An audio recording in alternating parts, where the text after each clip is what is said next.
Good morning and welcome to Moments with Melinda. I am your host, Melinda Moulton. And today I have Jayna Ahsaf with me to talk about her Free Vermont campaign. Hi, Jayna, how are you? Hi, I'm great, Melinda. Thanks for having me. Well, I'm so glad you're here today. And you and I have been in touch. You spoke at our rally back in November. It was hmm powerful. You're extraordinary. And then we met again for lunch, and we've had some really good, talks about incarcerated women and what we can do to lighten their lives. So I'm so glad you joined me today. Let me tell my viewers a little bit about you. Jayna Ahsaf is the FreeHer Vermont campaign director for the National Council for Incarcerated and Formerly Incarcerated Women and Girls. She is also a steering committee member for the Vermont Freedom Fund and is on the board for the Will Miller Social Justice Lecture Series. The battle cry for her Free Her campaign is people, not prisons. Would you say that's pretty right on? Yeah. Yeah, that is excellent. Thank Okay, you. good. So I want to start at the beginning. I want you to share with us a little bit about your childhood growing up. hmm So thank you for asking. My experiences definitely shaped me wanting to focus on prison abolition. I grew up in a single parent household. Both sides of my family have struggled intensely with substance use, whether it being alcohol or drugs. And just seeing so many of my family members struggle in that way radicalized me early, I would say, and helped me see more complete pictures of society where there are not many safety nets set up for people. The only kind of institutions we have put in place for folks that are falling through the cracks are emergency departments or prisons. So people aren't getting the tools to not only survive, but to also not thrive. And that was what was particularly painful for me. My family is just, and I may be biased, but I feel like they're brilliant people that had very great futures ahead of them if our communities were set up in a way where the foundation was love and care over punishment and revenge and vengeance. So a lot of the work I do is to try to set up the systems and coordination of care that would have helped them become the best versions of themselves. So who do you think had the greatest impact on you and the choice that you chose for your career? That's a great question. I was actually reflecting on this, and maybe not for all the best reasons, but I feel like my father, and I may get emotional, but It's okay. yeah, he's struggled with alcohol use my whole life. So I had to learn what it means to unconditionally love someone, even though they're causing harm in our community, causing harm to me. Um, and just like having this abundance of love for a person that isn't able to get on the right track and doesn't have the resources available to pull themselves out of their substance use addiction, whatever folks want to call it.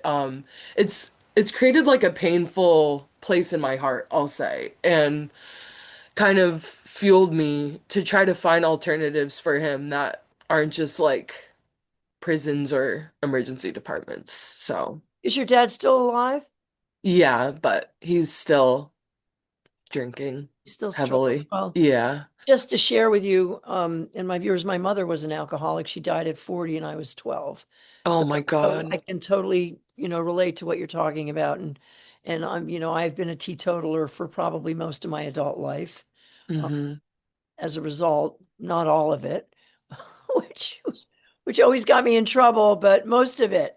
And I'm with you on this, Jayna, in a very Yeah. spiritual way. All right, so let's talk about um, why do you believe that in our country and in our state we need women need to be incarcerated? I mean, when do we need to begin to view and treat women who are incarcerated or formerly incarcerated with a bigger heart and a larger lens? I mean, when is that going to happen? hmm And that's, what I would say is one of the most important pieces of work we do as FreeHer Vermont is introduce humanizing narratives around who's incarcerated in Vermont and across the country We have been peddled fear-mongering information about who's in prisons. We're indoctrinated basically at birth, from Paw Patrol to these CSI special investigation units that are sensationalizing the worst kind of harm that's happening across the country. Same with media outlets.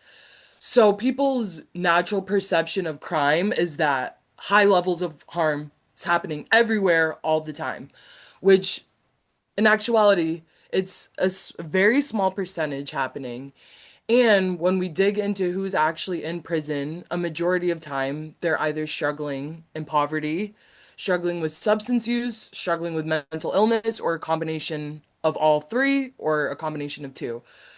And specifically with women, the pathways into prison are very easy to explain. Like looking at Vermont in our women's prison, 95% of those women are survivors of domestic or sexual violence, Mm. meaning there is a very clear trauma to prison pipeline that no one is talking about in these conversations.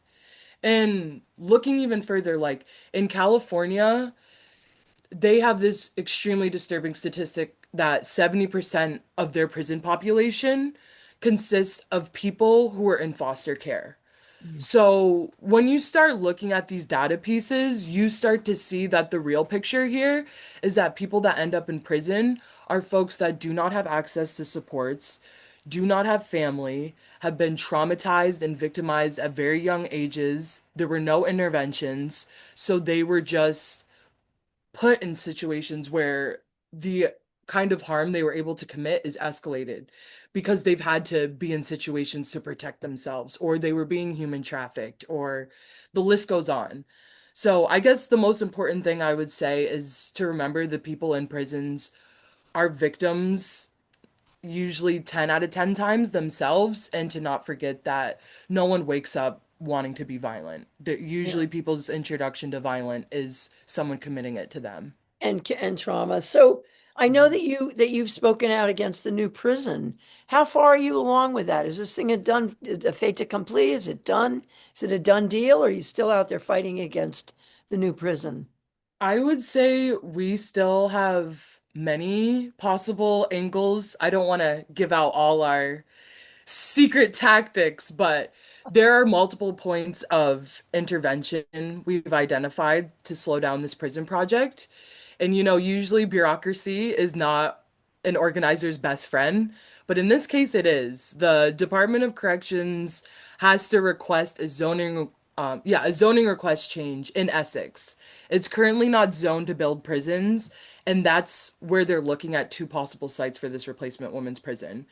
And this permitting process will most likely take at least a few years.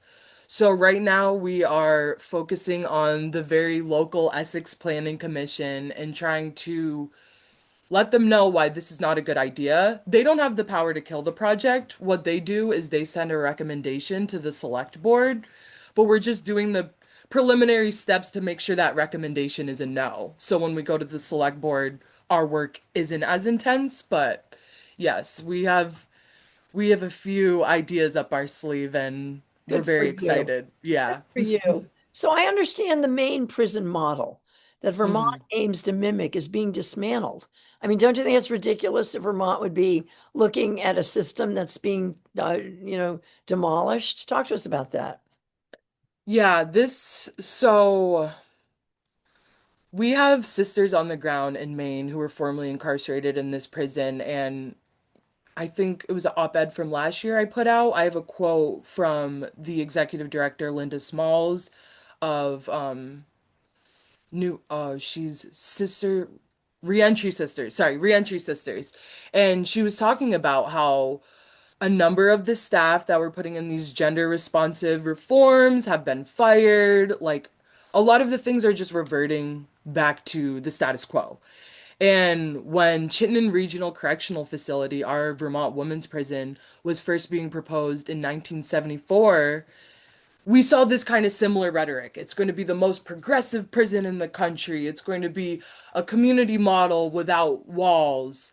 And similarly, this model fell apart within a few years. So, with our beautiful historians, organizers, I would say, they've been doing really good tracking of projects, not only in Vermont, but across the country.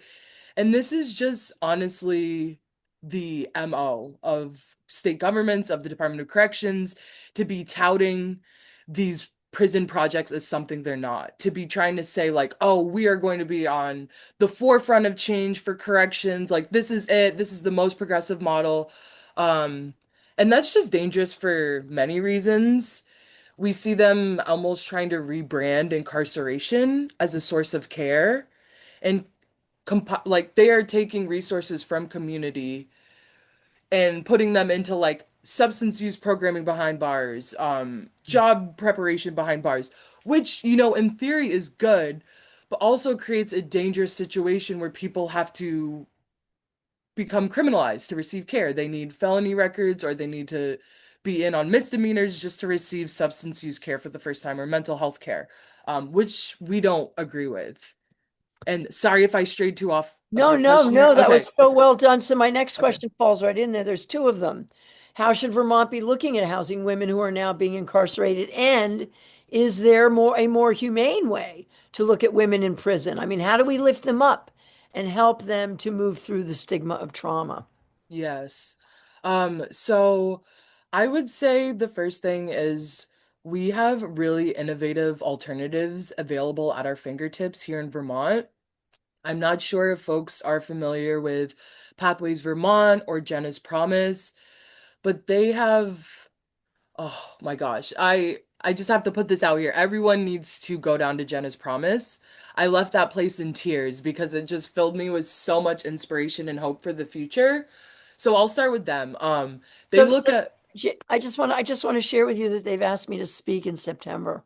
oh, Um, beautiful. I hope you come up while when I do my presentation. Okay, I Okay. will. I Okay. definitely will, Melinda. So I will be there. continue on, Okay. my dear. Continue. Yes. So Jenna's Promise is this beautiful place that really tackles reentry holistically.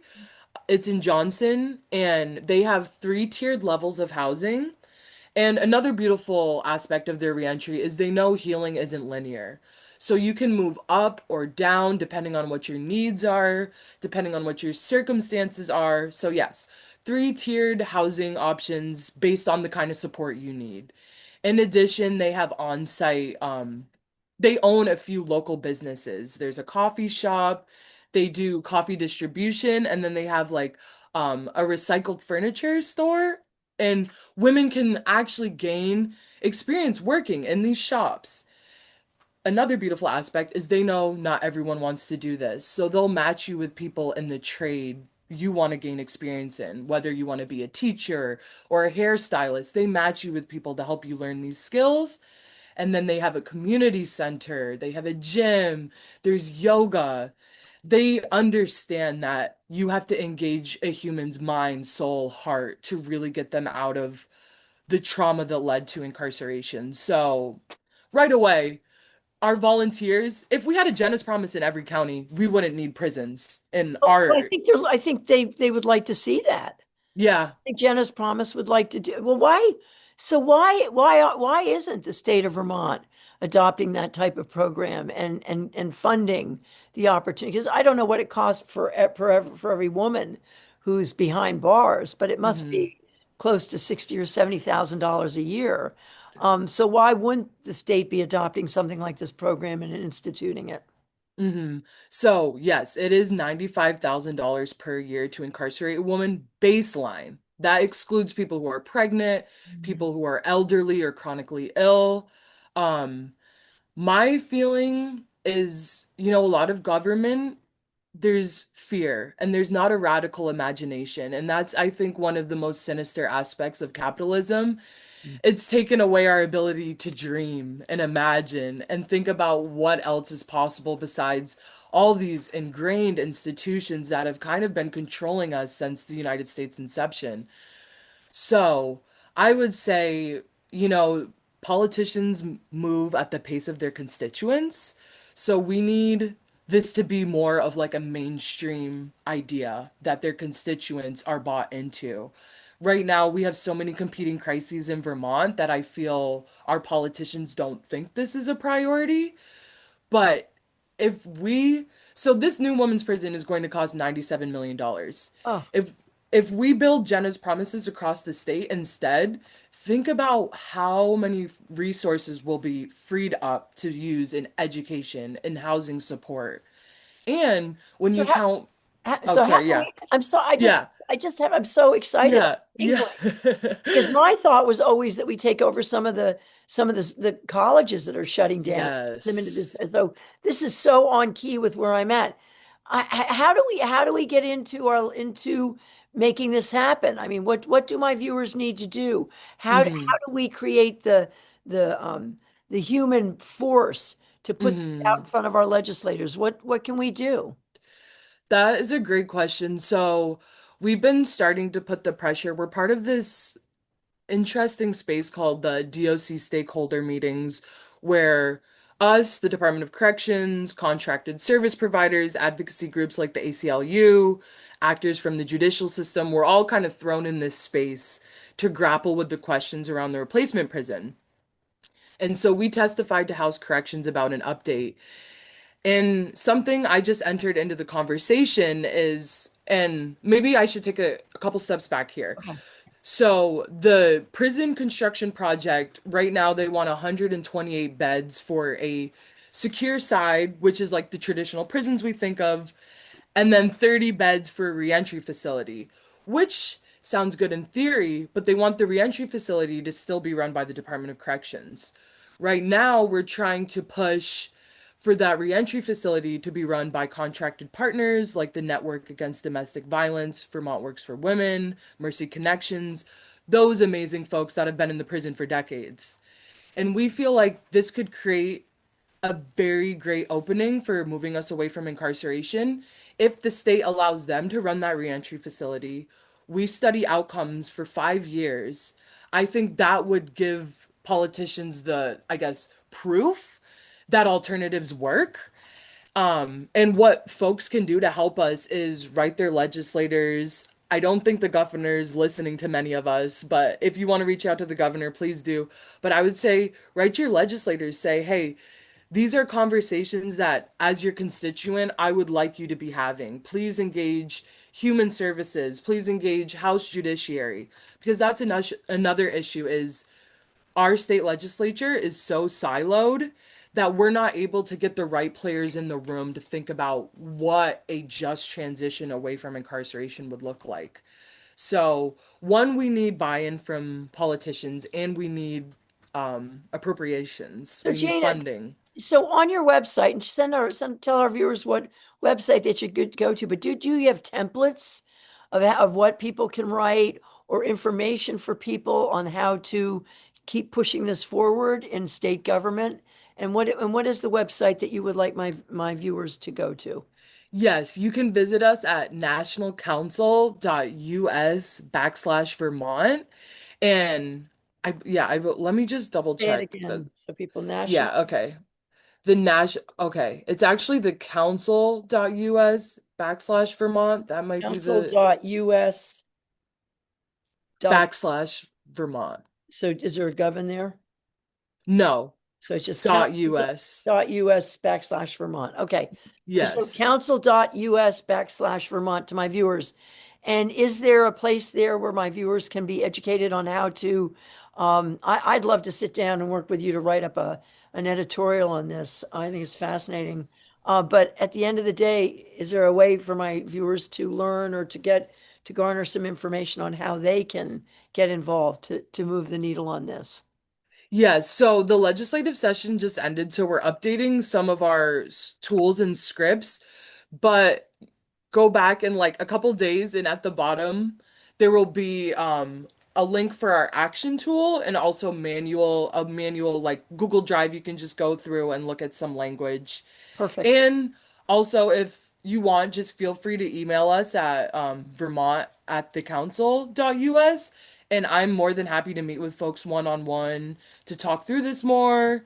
I will even meet with your state reps or senators with you, like whatever folks like to do to engage in Great. advocacy. And if you live in Essex, it would be great if you talk to planning commission members and select board members. Thank you, Jana. That's important. All right, to my viewers, you've got that. Go to council.us/Vermont. This show is going to run for the next probably few months. It's going to be syndicated across the state. So this information is going to be critical. So, Jana, isn't it true that some women are in prison because of the men that they associated with? Yes, thank you, Melinda. That is an extremely important point here, is we don't consider how many women and people in CRCF have been forced to engage in criminalized behavior. So many women are victims or still surviving human trafficking. And that's another thing I don't think our state has enough information about what that actually looks like on a day-to-day basis. You can be forced to do drug deals on behalf of the person trafficking you, Can be or a go mule. in. Yeah. Exactly, you could be a mule, or you could be forced to engage in like petty theft to support them. You don't get beaten. I mean, you could, Exactly. yeah, so you don't get beaten up. You're Mm-hmm. forced to do things that you would never do, Mm-hmm. right? And it's really sad that that's not a consideration that our prison system takes into account, that these folks either had to choose between engaging in criminalized behavior or Or being physical raped, violence. abused. Yes, yeah. And let me add, is it not true that when women are incarcerated, they lose their children? They often lose their families and their spouses because they're abandoned, which happens much less to men when they go to jail. But when women go to jail, people tend to turn their backs on them. Is that not true? That is exactly true. And one of the main reasons why our founders at the National Council felt it was so important to focus specifically on women's incarceration, because when women leave the household, and this is not like to be sexist, this is a true fact, like women most often hold down whole households. And you can't be sexist against women. I mean, or Yeah. men. I'm sorry. Yeah. I mean I mean that's like yeah, I mean that's like white men trying to be, part of the reverse race. Yeah. Uh, Thank no, you. no. Good Yeah, point. no, no. Yeah. So how many women are incarcerated in Vermont right now, Jana? So I can look at the population totals for today, but usually it hovers around 120 to 130. But we've been seeing that number jump up with the migrant detentions. And this is probably something very important to say. In May alone, there were 80 ICE detainees moved through Chittenden Regional Correctional Facility, and they accounted for half of the prison's bookings in Oh, May alone. So that's another important piece here. Like when we're talking about who's in prison, right now it is migrants that are confused and have no idea what's going on, that don't have the best translation services. So our prisons are being used as a tool to help this administration with its agenda. so I understand that 95% of women in Vermont prisons have probably experienced some violence in those prisons, Hmm. right? Yes, that data statistic is actually from the Network Against Domestic and Sexual Violence. They did a survey in the prison, and they suspect that number is closer to 100%. But So, yeah. Jane, I also understand that women are not allowed to leave prison unless they have housing. So their sentences are prolonged. I mean, how is this fair? So for some folks, it can be a condition of their release to have approved housing. And it's up to the Department of Correction if they have the discretion over whether something is approved housing or not. So I don't have numbers specifically for the women's prison, but I know system wide there's over 120 people being held in prison I mean, because they don't have a I would place to rather stay. live in a Vermont forest in a tent with a sleeping bag than be in prison and work it all out, or Yeah. but to keep people in prison because they and have it be a condition. Let's talk about the FreeHer Vermont and the Pathways Vermont program. And to Hmm. my viewers, the website is freehercampaign.org. And the National Council for Incarcerated Women and Formerly Incarcerated Women is the nationalcouncil.us. And if you backslash Vermont, it comes up. So we talked about that. So I want Hmm. my viewers to visit those websites. And by the way, and if you support the work that Jane is sharing here, I would love you all to make a donation. No donation is too small, and you will find that. So Jana, what are your hopes and dreams for women in Vermont who find themselves caught in this web of prosecution? How can we as a society change our views and find the compassion and love that is required to lift these women out of trauma and provide them with the tools and support to make a new life for themselves.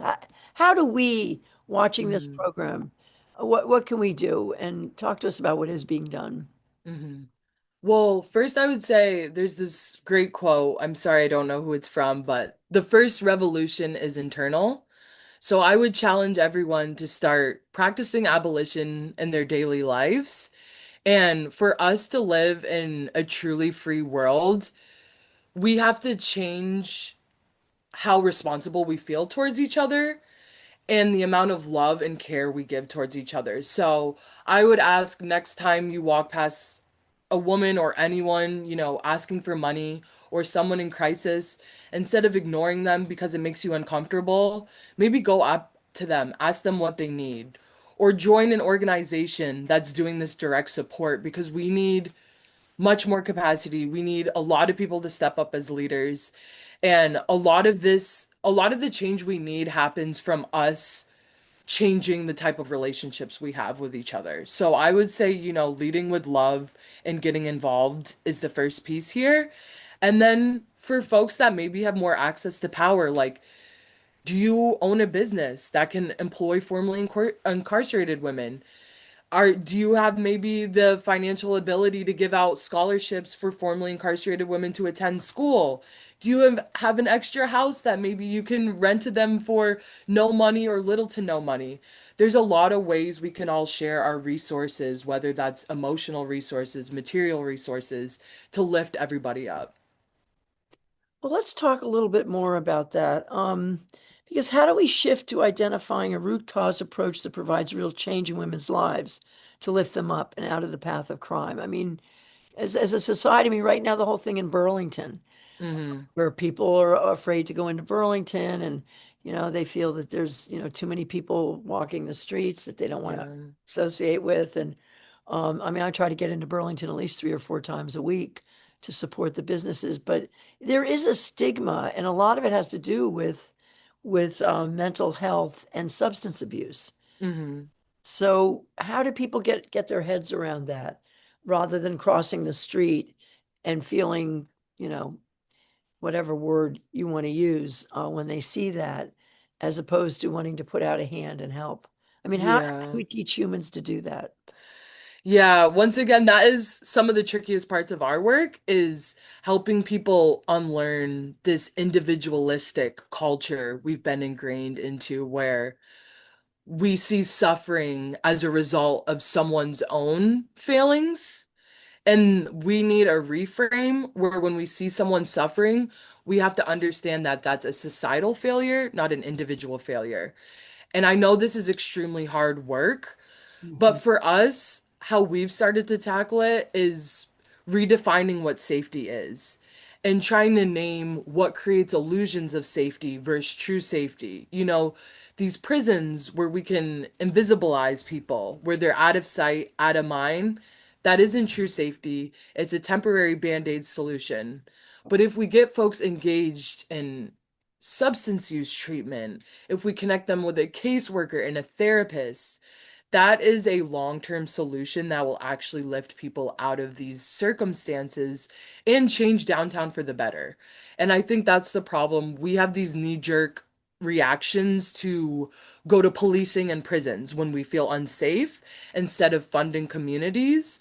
Um, and we try to have events to let people know, like, that's something I actually want to talk to you about. Kennedy was like, maybe not the best place to talk about this on your radio show, but Kennedy was thinking about having some kind of resource fair downtown where we connect organizations and people with services, where we can start modeling what Who was alternative coming up with society. that? Who was coming up with that? Kennedy. Kennedy. Jensen? Oh, Kennedy Yes, Jensen. Oh Kennedy, my God. So yeah. are you working with Kennedy? Yeah, I met with her a couple weeks ago, and yeah, we actually wanted to circle back and talk to you about this like resource fair Oh, idea. please, So please, please. We have to do that. And also, her data is phenomenal. I know she Find sent it anything. along. Her Yeah. data. Oh my God, you said Kennedy. I'm thinking, oh, not RFK. I mean, oh my God, it's one of my favorite humans on the planet. Well, Yeah. keep going, keep going. Okay, so you. Yes. So like I feel like we need to start modeling what alternative cultures are, alternative societies, and just like the right way of being in relationship with each other. So that's how we're trying to tackle this. But yeah, we encourage people to do their own work, trying to really understand what causes people to struggle isn't because of their individual failures. It's Their trauma us. and their substance abuse. I mean, like my mother, your father. I mean, Yeah. and it just and it's hard to for human beings to find that compassion when there's that type of suffering going on. Hmm. And I just don't think that we're doing enough in society to deal with that. We're really failing. We're the richest country in the world, and we're failing the most needy. And that's just disgusting. And Agreed. the work that you're doing, Jayna Ahsaf, is just extraordinary. You're one of the most brilliant young women I know. I mean, you and Kennedy, my God, what a team. You'll never, and I got to tell you, I'm going to get you, I'm going to get you back again. But I want to thank you for all that you do. I mean, you are such an inspiration and you're always a delight to talk to. And I will be following your work. And I want to jump in with what you and Kennedy are doing and get in there in whatever way that you need, because what you're doing is vital. And it's Thank you. important to create more love in Vermont for the people that really need it. So thank you so much for being on my show.